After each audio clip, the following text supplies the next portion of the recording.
Richard Gutierrez, nagsalita na sa real score nila ni Barbie Imperial. Nag-open yung Tipsy Pig sa Alaba. Naging partner din ako doon. Tapos partner din siya.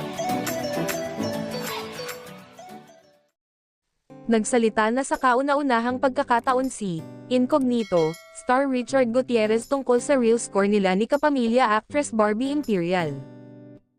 Inusisa ni Showbiz Insider OG Diaz si Richard Gutierrez kung bakit daw siya na-attract kay Barbie Imperial. Inisa-isa ni Richard ang mga katangiang nagustuhan niya sa kanyang rumored girlfriend.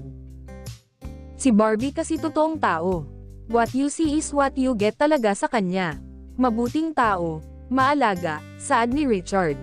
Dagdag pa niya, makikita mo na genuine yung intentions niya, genuine yung pagkatao niya. Ayon kay Richard, nagsimula raw silang magkakilala ni Barbie noong magbukas ang isang bar sa Alabang kung saan nakunan pa sila ng picture at kumalat pa nga kalaunan. Doon namin nakilala ang isa't isa.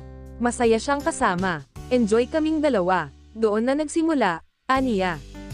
Pagkatapos nito ay naging sunod-sunod na ang sightings ng dalawa na magkasama, dito sa Pilipinas at maging sa South Korea at Italy.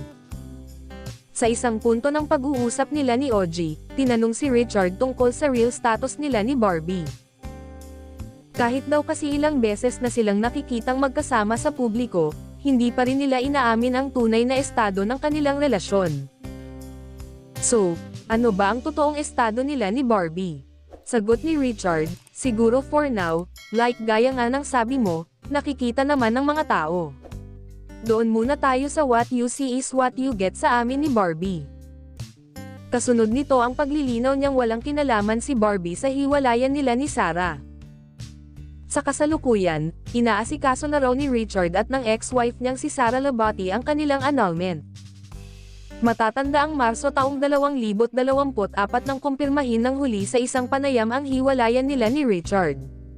Pero sa kabila nito ay hangad pa rin daw ng aktor na maging masaya si Sarah.